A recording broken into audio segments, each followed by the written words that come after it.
Welcome to big body. నా పేరు శ్రీనివాస్. ఈరోజు బిగ్ బాడీలో ప్రధానంగా నిన్న ఆంధ్రప్రదేశ్లో టీడీపీ జనసేన భారీ బహిరంగ సభ నిర్వహించింది. లోకేష్ యువగలం పాదయాత్ర ముగింపు సందర్భంగా విజయనగరం జిల్లా భోగాపురం సమీపంలో భారీ బహిరంగ సభ జరిగింది. భారీ సభకు పెద్ద ఎత్తున జనం, టీడీపీ కార్యకర్తలు, జనసేన కార్యకర్తలు తరలి వచ్చారు. ఈ సభతో టీడీపీ జనసేనలో ఒక కొత్త ఊపు కనిపిస్తుంది. కోఆర్డినేషన్ ఇద్దరి మధ్య చాలా సూపర్గా ఉన్నట్టుగా నిన్న వాతావరణం చూస్తే అర్థమవుతుంది. ఎలాంటి భేదాభిప్రాయాలు, ఎలాంటి విమర్శలు, ఎలాంటి కోఆర్డినేషన్ ప్రాబ్లం లేకుండా సభ సక్సెస్ఫుల్గా జరిగినట్టు కనిపిస్తుంది.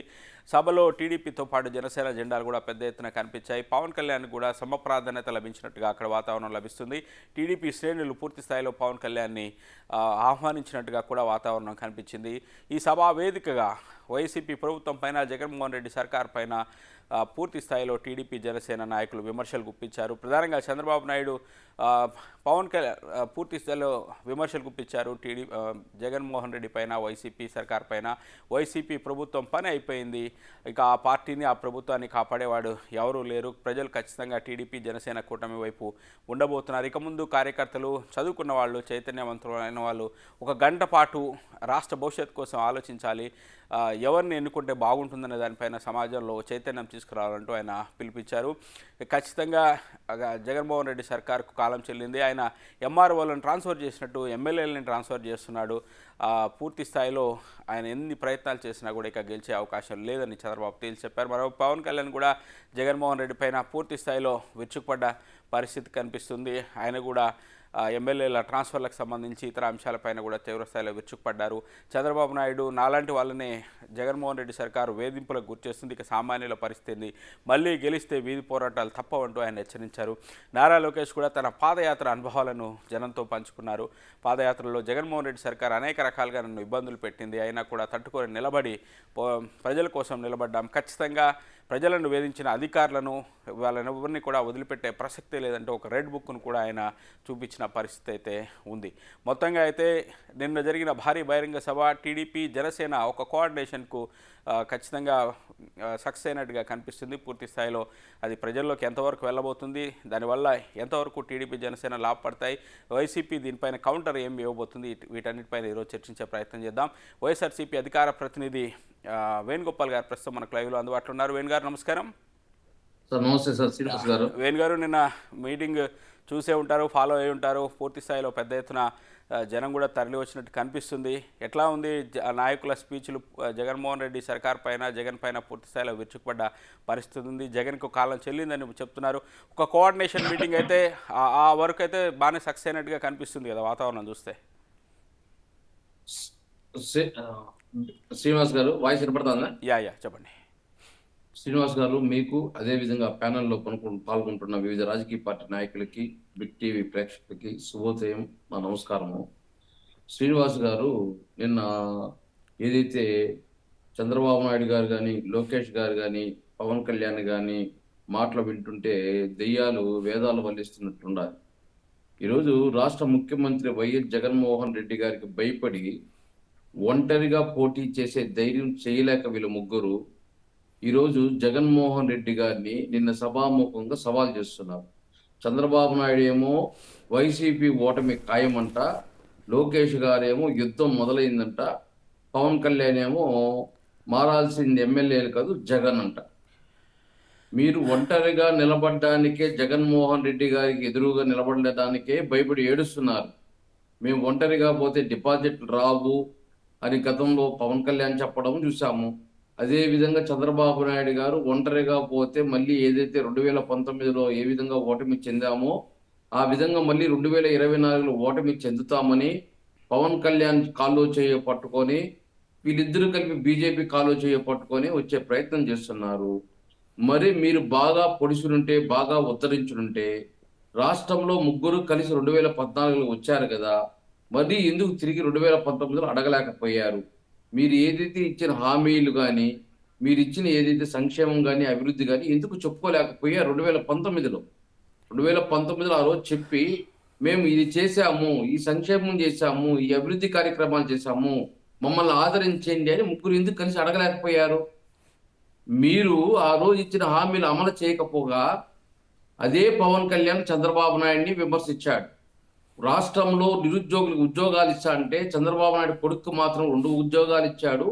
ఒక ఎమ్మెల్సీ, ఒక మంత్రి గాని రాష్ట్రంలో ఏ ఒక్కరికి ఉద్యోగం రాలేదని అడిగింది ఇదే పవన్ కళ్యాణ్ అడిగాడు. అదే విధంగా ఆ రోజు ఏదైతే తెలుగుదేశం ప్రభుత్వం చేసిన అవినీతిని గురించి, ఇసుక మాఫియా, మట్టి మాఫియా, అమరావతిలో 1 సెంటు భూమి కొనాలంటే సామాన్యుడు కొనలేడు. తెలుగుదేశం ప్రభుత్వం మేము నమ్మి మద్దతు ఇస్తే మొత్తం ముంచేసింది, రాష్ట్రాన్ని అవినీతిమయం చేసేసింది అని 2019లో విమర్శించిన వ్యక్తి పవన్ కళ్యాణ్ కదా.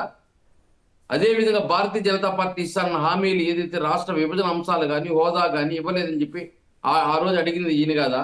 మళ్ళీ ఈ రోజు ఏం ఉద్ధరించినారని తెలుగుదేశం పార్టీ, బీజేపీకి పవన్ కళ్యాణ్ మద్దతు ఇవ్వడము, మళ్ళీ తిరిగి జగన్మోహన్ రెడ్డి గారిని తొడలు తట్టడము. మేము చెప్పడం సూటిగా ఒకటే శ్రీనివాస్ గారు. వేణుగోపాల్ గారు ఆయన చాలా క్లియర్గా చెప్తున్నారు కదా, రాష్ట్రానికి ఇప్పుడున్న పరిస్థితుల్లో ఒక అనుభవజ్ఞుడైన నాయకుడు అవసరము అనేది. రెండోది, జగన్ వల్ల చాలా అరాచక 2014 చంద్రబాబు నాయుడు పాలన జరుగుతుంది, గారు దానికి అంతం పొందించాలని ఆయన చెప్తున్నారు కదా, చాలాసార్లు వివరణ ఇచ్చారు కదా. అదే శ్రీనివాస్ గారు, ఇప్పుడు 2014 కూడా చంద్రబాబు నాయుడుకి బాగా అనుభవం, ఓటేయండి, భారతీయ జనతా పార్టీని నన్ను ముగ్గురిని చూసి నమ్మి ఓటేయండి, నేను వీళ్ళు ప్రశ్నిస్తాను, వీళ్ళు ఇచ్చిన హామీలకి నేను గ్యారంటీ అన్నాడే. మరి ఆ గ్యారంటీ ఏమైంది? మరి 2019లో ఎందుకు తిరిగి ప్రజలు మొఖాన్ని ఉంచుతారనా? సిగ్గు లేకుండా పోతే మళ్ళీ ఈరోజు సిగ్గు లేకుండా వస్తున్నారు వాళ్ళు. 2019లో వాళ్ళు ఇచ్చిన హామీలు మేము చేశాం కదని చెప్పి ఎందుకు అడగలేకపోయారు? అడిగితే వాళ్ళ ముఖాన్ని ఉంచుతారు రాష్ట్ర ప్రజలు. ఇచ్చిన హామీలు నెరవేర్చకపోగా అవినీతి చేసి పీకల లోతులో కూరకపోయి నువ్వే విమర్శించావు. ఏమేమి అవినీతి జరిగింది తెలుసు. మళ్ళీ ఈరోజు జగన్మోహన్ రెడ్డి గారి ప్రభుత్వం ఏదైతే చంద్రబాబు నాయుడు చేసిన అవినీతికి ఏదైతే కేసులు కడితే ఈరోజు మళ్ళీ చంద్రబాబు నాయుడు పక్కన తిరిగి తప్పుడు కేసులు పెట్టాడంటావు. ఆ రోజు నువ్వు 2019లో చంద్రబాబు నాయుడు పైన విమర్శించింది కరెక్టా? లేదు ఈ రోజు నువ్వు జగన్మోహన్ రెడ్డి గారిని విమర్శించేది కరెక్టా? ఆ రోజు అవినీతి మయంలో ఉంది తెలుగుదేశం ప్రభుత్వం, చంద్రబాబు నాయుడు అన్నావు. ఈ రోజు ఏమంటున్నావు? జగన్మోహన్ రెడ్డి తప్పుడు కేసులు పెడుతున్నాడు అంటావు.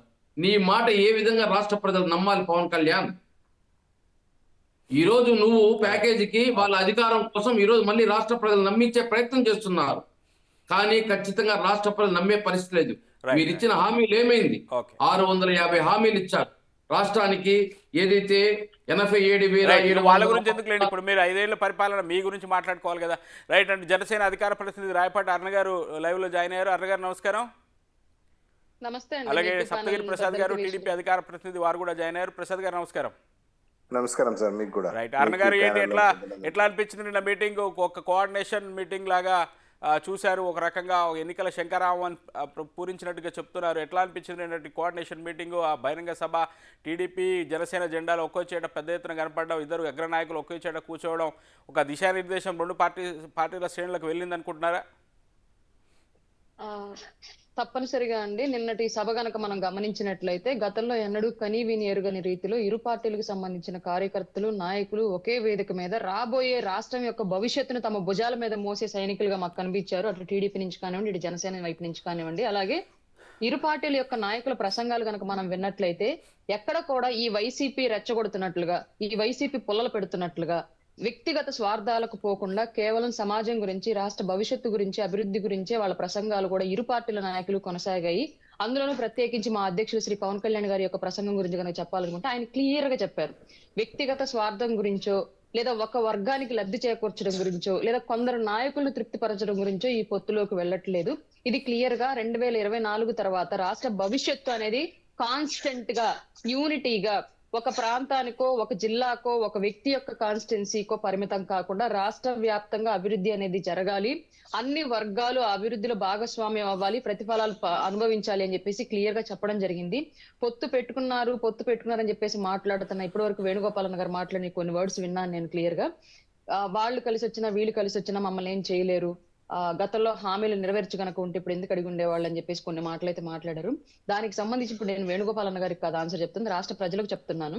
ఎందుకంటే వీళ్ళు ఎప్పుడు అదే మాటలు మాట్లాడుతూ ఉంటారు కాబట్టి. పొత్తు పెట్టుకోవడం గనక అప్రజాస్వామికము గనక అయ్యుంటే వైఎస్ఆర్ పెట్టుకున్నది మరి ఎందుకని ఆ రోజు ప్రజలు ఆశీర్వదించారో అదొకటి తెలియాలి. ఇప్పటికీ కూడా ఆయన పెద్ద నాయకుడిగా, మహానేతగా వీళ్ళు ఎందుకు ప్రొజెక్ట్ చేసుకుని ఆయన పేరు కూడా వీళ్ళ పార్టీలో పెట్టుకొని కొనసాగుతున్నారో వీళ్ళకి తెలియాలి. రెండోది, అప్పట్లో ప్రశ్నిస్తాను అన్నాడు కానీ ప్రశ్నించలేదని చెప్పేసి ఏ డిబేట్ లో ఇప్పుడు మాటల్లోనే వేణుగోపాల్ గారు మాట్లాడారు. మళ్ళీ వెంటనే తిట్టారు అప్పుడు, మళ్ళీ ఇప్పుడు ఎందుకు కలుస్తున్నారని చెప్పేసి మళ్ళీ మాట్లాడారు. అంటే సమాధానం క్వశ్చన్ ఆయనే వేసుకున్నాడు, ప్రజలకు సంబంధించి ఆన్సర్ కూడా ఆయనే చెప్పాడు. మళ్ళీ ఆయన ఒకసారి ఆయన మాటలు రీకాల్ చేసుకుంటే ఆయన సమస్యకి ఆయనకి ఆన్సర్ దొరుకుతది. రెండో విషయం ఏంటంటే, అప్పట్లో పవన్ కళ్యాణ్ గారు పాలనలో భాగస్వామ్యం తీసుకోవాలి. బట్ ఈ రోజు పవన్ కళ్యాణ్ గారు పాలనలో భాగస్వామ్యం తీసుకోబోతున్నారు. 2024 తర్వాత రాష్ట్ర ప్రజలకు ఏ హామీలైతే ఇచ్చి ఈ రోజు కూటమి ఎలక్షన్ కి వెళుతోందో, రేపొద్దున అధికారంలో కూడా వెళుతుందో, ఖచ్చితంగా ఇచ్చిన ప్రతి హామీకి పవన్ కళ్యాణ్ గారు జనసేన క్యాడరు టీడీపీతో పాటుగా బాధ్యత కంపల్సరీగా వహిస్తది. అలాగే ఈ రోజు ఈ పొత్తు రాష్ట్రంలో ఉద్యోగాలు లేని యువత కోసం, సమయానికి ఉద్యోగాలు రాని జీతాలు రాని ఉద్యోగుల కోసం, రక్షణ లేని ఆడబిడ్డల కోసం, టైంకి నీళ్లు ఇవ్వలేని రైతులను ఆదుకోవడం కోసం, పంట సరిగ్గా కొనలేని ప్రభుత్వాలను ఎండగట్టి ఖచ్చితంగా ప్రతి రైతు కన్నీళ్లు తుడిచే కోసం, ఇలా రాష్ట్రంలో ఉన్న అన్ని సమస్యల గురించి ఈ పొత్తు పెట్టుకున్నారు తప్ప, ఎవరో ఒకళ్ళు ముఖ్యమంత్రి అవ్వాలని, ఒకళ్ళ వ్యక్తిగత స్వార్థాల కోసం, ఈ జగన్మోహన్ రెడ్డి అయితే ఎలా అయితే గతంలో అన్ని హామీలు ఫేక్ హామీలు ఇచ్చేసి ఇవాళ నెరవేర్చడానికి ఇల్లు అడిగితే ఏంది మహాప్రభుడు మాకు అవగాహన లేక మాట్లాడాం, మా అవసరం కేంద్రానికి రాలేదు, ఇలా దొంగ మాటలైతే ఏదైతే చెప్తుందో అట్లాంటి సిచ్యువేషన్ రాబోయే ఉమ్మడి ప్రభుత్వం టైంలో రాదు. అది మాత్రం క్లియర్ గా చెప్తున్నాం ప్రజలకి. రైట్ అన్నగారు. రైట్ ప్రసాద్ గారు, ఏంటి మీటింగ్ పూర్తి స్థాయిలో సక్సెస్ అయింది అనుకుంటున్నారా? ఇది సాక్షిలో ఎక్కడో చదివాను, జనం ముందే వెళ్ళిపోయారు, సరిగా చంద్రబాబు నాయుడు స్పీచ్ వినలేదు అనే రీతిలో ఏదో చదివాను. ముందుగా ప్యానెల్లో ఉన్న పెద్దలందరికీ నా నమస్కారాలు. జగన్మోహన్ రెడ్డి గారికి ముఖ్యమంత్రిగా ఇదే హృదయపూర్వక జన్మదిన శుభాకాంక్షలు తెలియజేసుకుంటున్నాను. ఓకే. ఆయన ఇటువంటి జన్మదినాలు మరింత జరుపుకోవాలి. But not as a chief minister. ఈ రాష్ట్ర పౌరుడిగా ఆయన 100 ఏళ్ళు నిన్ను 100 ఏళ్ళు ఆయురారోగ్యాలతో ఉండాలని కోరుకుంటున్నాను. ఫస్ట్లీ మామూలే కదా సార్, సాక్షి వాళ్ళకి వాళ్ళు మామూలుగా కళ్ళకి ఏదేదో అంటారు, చత్వారం అంటారే, అటువంటి చత్వారం మామూలుగా ఈ రాష్ట్రంలో చత్వారం ఉన్న ఛానల్ ఏదైనా ఉంది అంటే ఒక సాక్షి ఛానలే. జనమే లేరు, ఖాళీ కుర్చీలు ఉందని చెప్పి నిన్న మధ్యాహ్నం నుండి ట్రోల్ చేస్తున్నారు వాళ్ళు. ఇంకొక జోక్ చెప్పేదా, ఆ రామ్ గోపాల్ వర్మ అనే హై మెంటల్ బ్యాచ్ ఒక ఉన్నాడు, వాడు నిన్న మధ్యాహ్నం నుండి ట్వీట్ పెట్టేశాడు. ఏమని, పవన్ కళ్యాణ్ గారు సభకు రావటం లేదు, థ్యాంక్ యూ పవన్ కళ్యాణ్ మీరు సభకు రానందుకు అని చెప్పి పెట్టాడు. ఒరే పవన్ కళ్యాణ్ మా సభకు వస్తే ఏమి, రాకపోతే నీకేమిరా, నీకెందుకు రా సంబంధం, నువ్వు పాలిటిక్స్ లో ఉన్నావా, నీకేం సంబంధం చెప్పు. ఇటువంటి పిచ్చి పిచ్చి ట్వీట్లు పెట్టి నిన్నటి నుండి మైండ్ గేమ్లు స్టార్ట్ చేశారు. అందరి ఊహలు పటాపంచలు చేస్తూ, ముఖ్యంగా తాడేపల్లి ప్యాలెస్ లో ఉన్నటువంటి పెద్దల యొక్క అంచనాలను పటాపంచలు చేస్తూ దాదాపు 7 లక్షల నుండి 8 లక్షల వరకు ప్రజలు, నువ్వు ఎన్ని అభ్యంతరాలు పెట్టినా, ఎన్ని ఇబ్బందులు క్రియేట్ చేసినా, నువ్వు బస్సులు ఇవ్వకపోయినా, వాహనాలని అడ్డుకున్నా జనాలు కట్టలు తెంచుకొని వచ్చారు. కేంద్ర ప్రభుత్వం 8 రైళ్లు ఇచ్చింది, స్పెషల్ ట్రైన్, ఒక సభ పెట్టుకుంటామంటే. రాష్ట్ర ప్రభుత్వం ఒక బస్సు కూడా ఇవ్వలేకపోయిందే. ఇవ్వకపోయినా ప్రజలు కట్టలు తెంచుకొని వచ్చారు. అది జనం కాదు, జన తరంగంగా కనిపించింది, జన ప్రభంజనంగా కనిపించింది. ఈ యొక్క జనాన్ని చూసి తాడేపల్లి పెద్దలకి నిద్ర పట్టలేదు, విరోచనాలు స్టార్ట్ అయిపోయింది నిన్నటి నుండే. నిన్న రాత్రి 6 గంటల నుండి తాడేపల్లి ప్యాలెస్ లో పెద్దలకు విరోచనాలు స్టార్ట్ అయ్యి మామూలుగా లేదు పరిస్థితి. నేను ఒకటే చెప్తున్నా, నేను ఈ దేశంలో ఈ రాష్ట్రంలో ఒక సభ పెట్టుకునేదానికి అనుమతి లేకుండా ఇంత ఇబ్బంది పెట్టాలనా?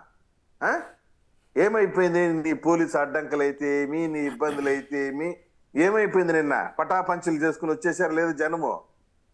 నేను ఒకటే చెప్తున్నా, ఇంక నీకుండేది టైం కరెక్ట్గా 90 రోజులు. 90 రోజుల్లో నీ తాడేపల్లి ప్యాలెస్కి టూలెట్ బోర్డు పెట్టడం ఖాయము. పవన్ కళ్యాణ్ గారు, చంద్రబాబు నాయుడు గారు ఒకే వేదిక పైకి వస్తున్నారు అంటే గుండెల్లో రైతులు పరిగింది. నిన్న పవన్ కళ్యాణ్ గారి మాటల్లో చాలా స్పష్టత ఇచ్చేసాడు ఆయన, చాలా క్లిస్టల్ క్లియర్గా. ఒక మెచ్యూర్డ్ స్పీచ్, నాకు ఏ స్వార్థము లేదు, ఏ స్వార్థము లేకుండా సాటి మనిషి కష్టాల్లో ఉన్నాడని చెప్పేసి నేను వెళ్ళి అతనికి సంపూర్ణ మద్దతు ఇచ్చాను నిస్వార్థంగా. ఈ రోజు లోకేష్ గారి రోజు, అని చెప్పేసి చాలా ఉన్నతమైనటువంటి మాటలు మాట్లాడాడు. ఓకే. వీళ్ళు ఎన్నో కుట్రలు కుతంత్రాలు పన్ని వీళ్ళ మధ్య చిచ్చు పెట్టాలని ఎన్నెన్నో ప్రయత్నాలు చేశారు. ట్విట్టర్లలో పెట్టేది నేను చెప్తున్నా కదా, బెస్ట్ ఎగ్జాంపుల్ రామ్ గోపాల్ వర్మ. నీకేం సంబంధమయ్యా పాలిటిక్స్ తో? నువ్వు ఓకే ఓకే పర్లేదులేండి. సరే అయిపోయింది కదా. రైట్ వేణుగోపాల్ గారు, సరే టీడీపీ జనసేన పొత్తు కలవకుండా చాలా ప్రయత్నాలు చేసినట్టుంది వైసీపీ. రాజకీయంగా అనేక విమర్శలు చేయడము, రకరకాల కామెంట్లు చేయడము, రకరకాల ప్రయత్నాలు చేసినట్టుంది. కానీ వాళ్ళంతా మంచి కోఆర్డినేషన్లోకి వచ్చారు, మంచి సింక్లో కనపడుతున్నారు రెండు పార్టీలు. మీకు ఇబ్బంది అయినా ఏమన్నా? శ్రీనివాస్ గారు, మేము రాజకీయ పార్టీని నమ్ముకోలేదండి, ప్రజలను నమ్ముకున్నాం, భగవంతుని నమ్ముకున్నాం. ఈ రోజు ఏదైతే జగన్మోహన్ రెడ్డి గారు పదే పదే చెప్తాడు, నా ఎస్సీలు, నా ఎస్టీలు, నా బీసీలు, నా మైనార్టీలని, ఈ రోజుకు వాళ్ళకి న్యాయం చేశాడు కాబట్టి ఈ తిరిగి ప్రజల్లోకి వెళ్తూ మేము ఈ రోజు మా నమ్మకమే జగనన్న, మళ్ళీ వైద్యుడి జగనన్న కార్యక్రమాలు వివిధ రకాల రూపంలో మేము ప్రజల్లోకి వెళ్తున్నాం. ఈరోజు పార్టీలు నమ్ముకుంటే పవన్ కళ్యాణ్ బీజేపీనో కమ్యూనిస్ట్నో బీఎస్పీనో ఈ మాదిరిగా పార్టీ కాల్లో చేతిలో పట్టుకొని అడుక్కొని రాండి మనం పొత్తులతో పోతాం, ప్రభుత్వం పైన ఎదిరిస్తాము లేదా ప్రతిపక్షాలపైన ఎదిరిస్తామని చెప్పి చెప్పాల్సింది. మేము లేదు, ప్రజలు నమ్ముకోండాం. ఈ రోజు మా వల్ల ఏదైనా మీకు లబ్ధి చేకూరుంటే మాకు తిరిగి ఓటేయండి, మా వల్ల మీకు లబ్ధి చేకూరకపోతే మీకు ఓటు వేయద్దని మేము ఖచ్చితంగా చెప్తున్నాం. ఈ రోజు రాష్ట్రంలో రాష్ట్ర ప్రజలకి సంక్షేమం దాదాపు 4.5 lakhs crores ఈ రోజు ఇవ్వడం జరిగింది. అదే విధంగా అభివృద్ధి కార్యక్రమాలు చేయడం జరిగింది. ఈ రోజు దాన్ని ప్రజల్లోకి తీసుకొని వెళ్ళిపోయి ఓటు అడుగుతున్నాం. కాదు పొత్తులు పెట్టుకోవడం ఒక పెద్ద నేరము, ఘోరము, లేకపోతే రాజకీయాల్లో చేయకూడని పనిలాగా ఎందుకు మీరు ప్రచారం చేస్తున్నారు? చాలా సహజమైన ప్రక్రియ కదా. వైఎస్ రాజశేఖర రెడ్డి కూడా గతంలో టీఆర్ఎస్ లాంటి పార్టీతో కూడా పొత్తు పెట్టుకొని వెళ్ళిన నాయకుడు. ఇప్పుడు పొత్తులు పెట్టుకుంటే వాళ్ళు ఏదో ఇది పొత్తులు పెట్టుకోకపోతే సింహాలు అయిపోతారా? అట్లా కాదు కదా. ఇప్పుడు తెలంగాణలో కూడా బీఆర్ఎస్ పార్టీ అట్లే మాట్లాడింది, ఇక్కడ ఓడిపోయింది కదా. శ్రీనివాస్ గారు, మేము పొత్తు పెట్టుకోవడం అనేది నేరం అని చెప్పలేదు, బలం లేక మీరు పొత్తు పెట్టుకుంటున్నారని చెప్పాలి. మేము పొత్తు మీరు తెలుగుదేశంలో జనసేనలో రాజకీయ పార్టీలు బలం లేకపోతేనే పొత్తు పెట్టుకుంటాయనేది జగన్మోహన్ రెడ్డి గారిని ఒంటరిగా ఎదిరించలేక మీరు పొత్తులు పెట్టుకుంటున్నారని చెప్పండి, దానికి మేము యాక్సెప్ట్ చేస్తాం. ఒంటరిగా ఎదిరించే సత్తా దమ్ము ధైర్యం లేక మీరు పొత్తులకు పోతూ జగన్మోహన్ రెడ్డి మమ్మల్ని చూస్తే భయపడుతున్నారని చెప్పి తిప్పి చెప్తారే. మీకు దమ్ము ధైర్యం లేకుండా జగన్మోహన్ రెడ్డి గారు మమ్మల్ని చూసి భయపడుతున్నారంటే ఈరోజు జగన్మోహన్ రెడ్డి గారు ఏం చేస్తున్నారండి? నియోజకవర్గాల్లో ఎక్కడైతే మార్పు చేయాలో ఆడ మార్పు చేసుకుంటున్నాడు, అది మా ఇంటర్నల్ పని. దాన్ని మీరు ఎందుకు విమర్శిస్తున్నారు? మరి పొత్తు అనేది వాళ్ళది కూడా ఇంటర్నల్ వ్యవహారం కదా, మీరు ఎందుకు మాట్లాడుతున్నారు? మరి రైట్ అరుణ గారు ప్రాధాన్యత ఇస్తూ ముందుకు పోతున్నాం. రైట్ అండి, వేణుగోపాల్ గారు వెయిట్ అరుణ గారు, మేము మా ఎమ్మెల్యేని ఎక్కడికెక్కడ మేము ఏం చేసుకోలేదు, మా ఇంటర్నల్. వెయిట్ ఒక్క నిమిషం అరుణ గారు. ఇప్పుడు వారన్న దాంట్లో కూడా ఒక పాయింటే కదా, కలిసి వస్తున్నారు, ఒకళ్ళని ఎదుర్కోలేక రాజకీయంగా ఈ రకమైన ప్రయత్నాలు చేస్తున్నారండి. ఇది కూడా జనంలోకి వెళ్ళే అవకాశం ఉంది కదా. అప్పుడు జగన్ మరింత హీరో అయ్యే అవకాశం కూడా ఉంటుంది కదా ఒక్కోసారి లాజికల్గా. అంటే ఇక్కడ బలాబలాలు తేల్చుకోవడానికి ఇదేమన్నా కుస్తీ పోటీనా అండి? వాళ్ళ రాజకీయ వ్యవస్థ చిన్న భిన్నం అవుతూ ఉంటే, సామాన్యులందరూ బాధపడిపోతూ ఉంటే, సింగిల్ గా వెళ్ళి ఈయన బలాలు ప్రూవ్ చేసుకుంటా ఉంటే మేము దాన్ని ఎంకరేజ్ చేస్తూ ఉండాలా? సింగిల్ గా వీళ్ళ పార్టీ కార్యకర్తల్ని నాయకుల్ని మార్చుకునేది కనుక వీళ్ళ ఇంటర్నల్ విషయం అయితే, పొత్తు అనే కాన్సెప్ట్ అసలు రాక ముందే మొదలు పెట్టి వీళ్ళు బి టీము వీళ్ళు 1 టీము అని చెప్పేసి స్టార్ట్ చేసింది వీళ్ళే కదా. ఇదే వేణుగోపాల్ రెడ్డి ఇదే నోటితో మాట్లాడాడు కదా 100 సార్లు. పొత్తు కన్ఫర్మ్ అవ్వక ముందు, కన్ఫర్మ్ అయిన తర్వాత నుంచి కూడా మాట్లాడుతున్నారు కదా. మరి మీ ఇంట్లో కనుక కప్పెట్టుకోవాలనుకున్నప్పుడు పక్క వాళ్ళ ఇంట్లో కూడా కప్పెట్టాలని తెలియాలి కదా. పక్క వాళ్ళు బజార్లో వేసి మీ మాత్రమే కప్పెట్టుకుంటామని ఎలా సరిపోతుంది? పవన్ కళ్యాణ్ కదా అంటే ఆయన విమర్శిస్తే మేము వినాలి, ఆయన విమర్శించకపోతే నీకు మతిమరుపు ఉందేమో బహుశా. నీ నాయకుడు ముఖ్యమంత్రి అయిన తర్వాత మహోన్నతమైన స్పీచ్ కోసం రాష్ట్ర ప్రజలందరూ ఎదురు చూస్తా ఉంటే మొన్న మొబి స్పీచ్ మాట్లాడి పవన్ కళ్యాణ్ గారి భార్య గురించి మాట్లాడేది నీ నాయకుడు. ఫస్ట్ అది మాట్లాడు, గుర్తు పెట్టుకున్న తర్వాత మాట్లాడు. నువ్వు పవన్ కళ్యాణ్ గారిని ఏమన్నా చేసింది జగన్మోహన్ రెడ్డి, గౌరవమైన రాష్ట్ర ముఖ్యమంత్రి జగన్మోహన్ రెడ్డి గారు భార్య గురించి స్టార్ట్ చేసిన తర్వాత రాష్ట్రంలో చందాలంతా స్టార్ట్ అయింది. పవన్ కళ్యాణ్ పర్సనల్ లైఫ్ గురించి మీరే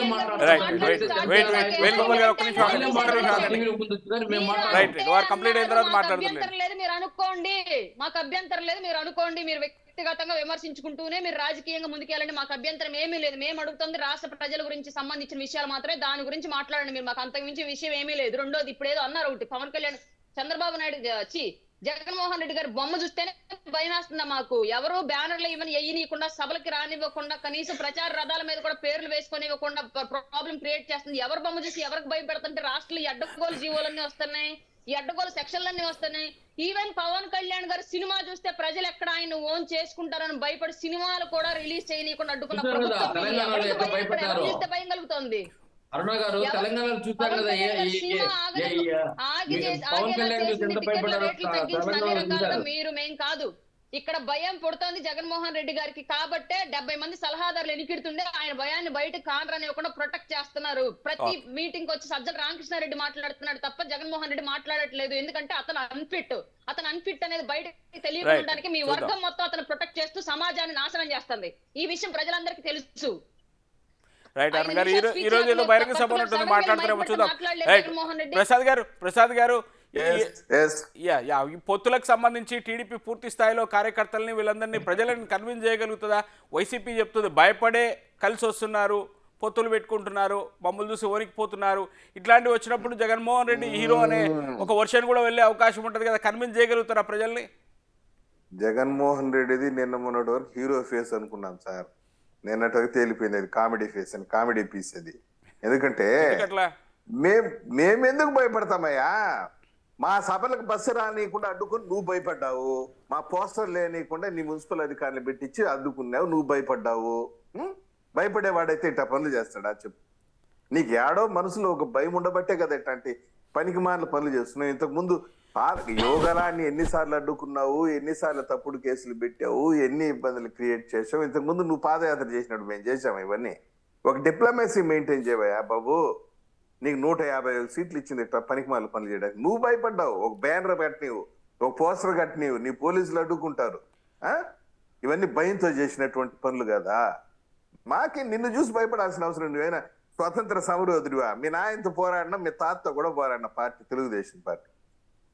నీతో పోరాటం మాకు పెద్ద విషయమే కదా. నువ్వేం చెప్పావు ఆ రోజు? Telugu Desam chapter close, Janasena chapter close అని బీరాలు బలిగినావు కదా. ఇప్పుడు చాప్టర్ క్లోజ్ అయితే మమ్మల్ని ఎందుకు అడ్డుకుంటావు? బస్సులు నీకుండా అడ్డుకుంటావు. కేంద్ర ప్రభుత్వం రైళ్లు ఇచ్చినప్పుడు నువ్వు బస్సులు ఎందుకు ఇలేవు అబ్బా ప్రజల కోసము? నీ మీటింగ్లకు మాత్రం డ్వాక్రా మహిళల్ని వాళ్ళని వీళ్ళని తరలించేదానికి బస్సులు పెట్టుకుంటావు కదా. అదేదో ఆడుకుందాం ఆంధ్రానో, లేకుండా జగనన్న సురక్షనో, జగనన్న చెప్పుకుందామనో ఏదో పథకాలు ఏవి ఉన్నాయి కదా. పైగా సంక్షేమ కార్యక్రమాలు ఏదో పుడిచి చింపి ఆరబెట్టేసినట్టు. ఏంది నీ బొంద? 9 రోజులుగా ఉన్నారా అంగన్వాడీ కార్యకర్తలు రోడ్డు పైన? నీ కోసం పనిచేసిన అంగన్వాడీ అక్క చెల్లెములు 9 రోజులుగా దీక్ష చేస్తుంటే వాళ్ళపైన దాడులు చేస్తున్నావు, పోలీస్ కేసులు పెడుతున్నావు. భయపడే కదా చేస్తున్నావు. నిన్న క్రిస్మస్ స్పీచ్ అనుకుంటా, క్రిస్మస్ స్పీచ్ అనుకుంటా జగన్మోహన్ రెడ్డి గారు శత్రువులను కూడా క్షమించే గుణం ఉండాలి అనే ఏదో అట్లాంటి స్టేట్మెంట్లు ఇచ్చారు కదా. మీరేం వేధిస్తున్నారు, బస్సులు లేదు అట్లా ఇట్లా అనేది చెప్తున్నారు. భలే కామెడీగా ఉంటది ఆయన స్పీచ్లు. పొటాటోకి ఉల్లిపాయలు దిల్లు పెద్ద పరిచి ఆ స్పీచ్లు అయితే ఎలా నమ్ముతారు మీరు చెప్పండి సార్? శత్రువులను కూడా ఆయన క్షమిస్తాడట. ఓరి నాయన బా, ఇంకా ఆయన ఏమనాలో మాకు అర్థం కాలేదు. ప్యాంట్ షర్ట్ వేసుకుని యేసు ప్రభు అనాలనా ఇంకనాలనా ఏం అర్థమే కాని పరిస్థితి ఆయన. శత్రువున్నా జనాల్ని నేను సింపుల్ గా చెప్తున్నా. నువ్వు ముఖ్యమంత్రిగా ప్రమాణ స్వీకారం చేసి తొలి రోజే నువ్వు ప్రజావేదికని కూల్చి శత్రువుల పైన వేధింపులు స్టార్ట్ చేశావు. నీ రాజకీయ ప్రత్యర్థుల పైన. శత్రువు కాదులే, నాకైతే జగన్మోహన్ రెడ్డి శత్రువు కాదు, నా రాజకీయ ప్రత్యర్థిగానే చూస్తాం మేము. మా రాజకీయ ఇప్పుడు నీళ్ళు డిప్లొమసీస్ పక్కనున్న రేవంత్ రెడ్డి గారు చూసి నేర్చుకోవా. ప్రగతి భవన్ కూలుస్తామని చెప్పాడా?